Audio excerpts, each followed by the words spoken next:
As viagens internacionais do Lula e do Bolsonaro mandam mensagens muito diferentes. Mas cuidado para não confundir a imagem com a realidade. E aí, pessoal, eu sou Joel Pinheiro. Aproveite que você está aqui, se inscreva no meu canal, curta e compartilhe este vídeo aqui. Vamos levando a discussão sempre mais longe.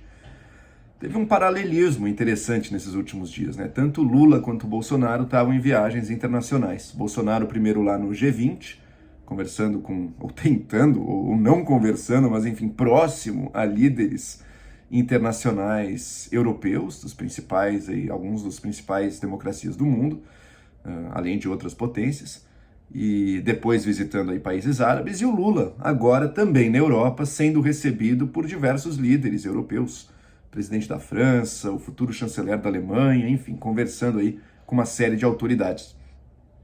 E mandaram mensagens bem diferentes. Bem diferentes sobre o que significa e qual o tamanho da presença do Brasil no Fórum Internacional, no grande concerto das nações aí. Bolsonaro é inegável, tá isolado hoje em dia. Lembram dele no G20, na reunião do G20, conversando, tentando puxar papo com um garçom ali. Nem o garçom deu muita bola para ele no evento. Totalmente isolado, totalmente sem qualquer tema de negociação, de diálogo com nenhum dos líderes presentes ali. Isso por decisão voluntária. Decisão voluntária de tratar de forma negacionista, inclusive, a questão ambiental, que é uma das principais questões internacionais, globais dos dias de hoje. Então todo mundo vê os números piorando, acabaram de sair novos números do INPE aí. A devastação, o desmatamento brasileiro só cresce. E o Bolsonaro com um discurso negacionista. Não, nada acontece, é tudo culpa das ONGs, é culpa da França, é culpa de não sei o quê, é tudo mentira, tá tudo ótimo. Bom, a realidade tá aí para ver quem quer, né? Tudo piorando. Então, no tema ambiental, nada. No tema da pandemia, também de cooperação internacional, nada. Adotou um discurso negacionista, até na chance que ele tinha, junto do primeiro-ministro inglês, de falar de vacina, que ele fala? Não me vacinei. Essa é a grande mensagem dele sobre vacinas, né? No plano econômico também, abandonou qualquer pretensão brasileira de conseguir acordos, de ter uma agenda propositiva, né? Ele próprio afundou e travou o acordo do Mercosul com a União Europeia, porque essa questão ambiental travou tudo. Ele próprio também congelou o Fundo Amazônia, que era justamente o que a gente deveria estar querendo, né? Dinheiro internacional de países ricos, ajudando a financiar atividades de combate ao desmatamento, de preservação ambiental, mas não, foi um descaso tão grande que a gente está sem acesso ao fundo neste momento. Espero que em algum momento a gente consiga voltar, né? Mesmo a entrada na OTAN também parada, enfim, a gente está completamente à deriva, tá? No meio internacional entre as nações que importam. O Brasil se tornou inegavelmente um pária internacional. Enquanto isso, o Lula se encontra com chefes de Estado europeus e é recebido com pompas também de chefe de Estado. Aperto de mão, recepções calorosas, né? Tem dois sinais aí. O primeiro deles é o sinal dos próprios líderes europeus, dizendo, olha, a relação hoje em dia do Brasil está ruim, mas a gente gostaria de melhorá-la, a gente gostaria de ter outra relação. Aqui a gente está dando essa amostra, esse é o recado. Os olhinhos do Macron, né, diziam isso, né, na foto que ele tirou com o Lula. Inclusive um recado para o Bolsonaro, né, tá vendo? Não é à toa, lembrando que o Paulo Guedes xingou, ofendeu a esposa do Macron. Esse é o nível de profissionalismo das nossas relações. Esse é um lado dos líderes europeus e outro do Lula. O Lula faz isso também para mandar um recado para o Brasil. Não lá fora. Lá fora, ele não, entre a população europeia, a figura do Lula não ressoa tanto, mas na população brasileira, sim, dizendo: o Brasil poderia estar melhor. Você, que não é um petista roxo, que não é um esquerdista, é um cara mais de centro, mas e que vê a situação muito ruim do Brasil, ó, a gente poderia estar em outro patamar. Uma coisa é inegável. O Lula, enquanto presidente, goste ou não dele, reconheça ou não os diversos crimes que cometeu, ele foi um presidente que promoveu a imagem brasileira no exterior, que aumentou a presença do Brasil nas discussões internacionais, como alguém que está liderando diversas pautas, como alguém que participa de discussões importantes, como alguém que media conflitos, né? A diplomacia brasileira com uma relevância. Hoje em dia, cadê? Acabou. Hoje em dia a gente vê o Bolsonaro reduzido a se encontrar apenas com ditadorzinhos árabes. E o Paulo Guedes dizer animado que os árabes vão comprar 2 times brasileiros. É a diplomacia com uma outra ditadura do mundo para um negocinho ou outro. Isso é o quanto nós afundamos. Isso é o quanto o Brasil caiu. Esse é o tamanho do buraco em que a gente se meteu. Não porque o resto do mundo é malvado, não por culpa das ONGs, não por culpa da imprensa, não por culpa do Supremo, não por culpa do Congresso, não dos governadores ou dos prefeitos. Por responsabilidade e decisão do nosso governo, que se exclui dos debates mais importantes, que adota posições negacionistas nos temas globais principais, saúde pública, meio ambiente, que mesmo na sua pauta econômica deixa totalmente negligenciada, sendo que ela também depende dessas outras, é claro, e que ainda, até no nível pessoal, cria intrigas, xingamentos, ofensas. É tudo incompetência e má-fé. É óbvio que vai dar desastre. Agora tá aí. Reúne com um outro ditador e acha que isso é um sucesso.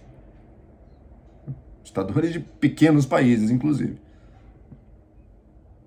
Toda a estratégia internacional do Bolsonaro dependia de uma coisa: puxar saco do Donald Trump. Donald Trump saiu, acabou. Não tem mais nada. Mesmo puxar saco já não dava certo, tá? Porque o Trump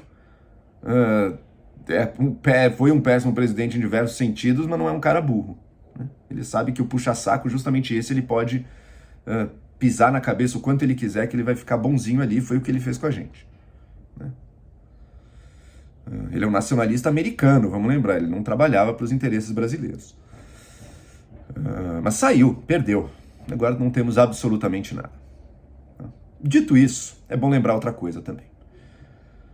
O Lula realmente promoveu a imagem do Brasil no exterior, tornou o Brasil mais importante nas relações internacionais, isso tudo é inegável.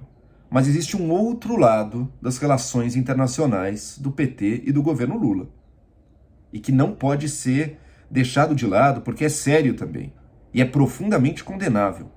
O Lula, no nosso continente, se aliou, e depois a Dilma continuou essa política, aos governos mais autoritários, mais populistas e até ditatoriais, como no caso de Cuba. A solidariedade ideológica e política dos anos Lula, com Venezuela se tornando uma ditadura, e hoje em dia já é plenamente uma ditadura, com Cuba e o sonho que ela representou e auxiliando o governo cubano, com todos os esforços da esquerda populista e autoritária em qualquer país da América Latina. Foi total e era escancarado. Era até visto como virtude. Mesmo agora, a gente está vendo a Nicarágua também se tornando uma ditadura. Já é. Oposicionistas do presidente presos. O PT nos lança nota de elogio à eleição falsa, né?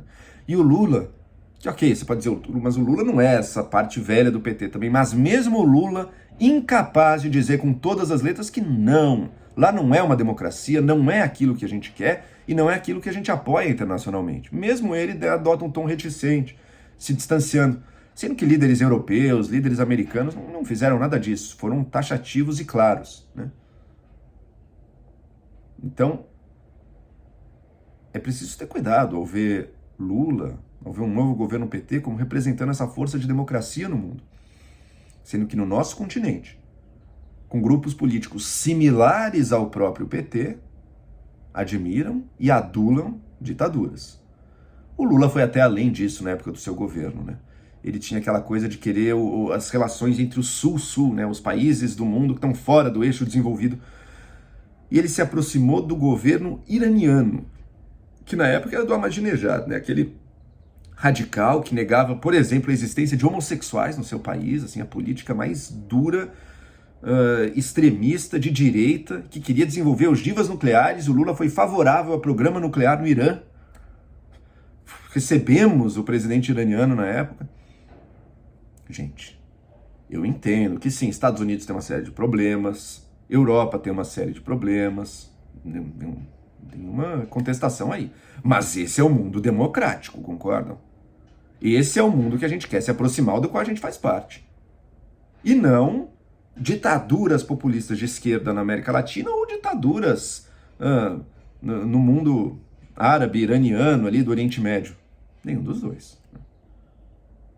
Se você está criticando o Bolsonaro por se aproximar desses ditadores aí, ok. Eu até acho... Eu não acho nem ruim ter um tratado ou outro com essas ditaduras, só mostra o vazio que a gente caiu, a irrelevância que o Brasil caiu, né? Ao ver Catar, Omã, Bahrein como os nossos parceiros agora, né?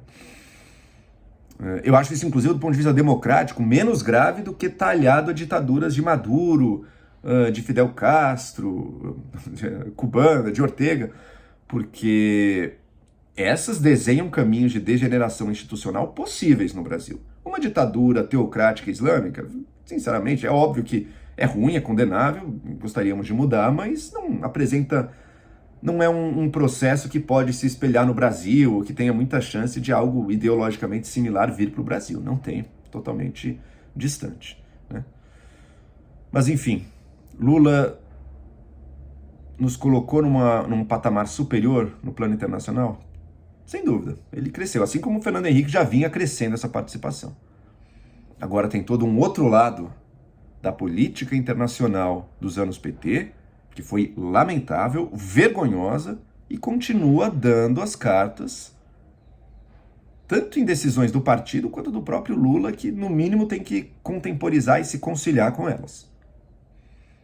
É possível o Brasil retomar uma agenda de grandeza no palco internacional sem dar vazão para esse alinhamento com as forças populistas e autoritárias do nosso continente. Aliás, é isso que o Brasil precisa e é isso que o Brasil merece. Portanto, embora Lula, claro, a gente sonhe com dias melhores ao vê-lo se encontrar com líderes internacionais, sonhe com dias em que a gente não será mais um pária, também é possível fazer muito melhor do que está na agenda dele e do partido dele.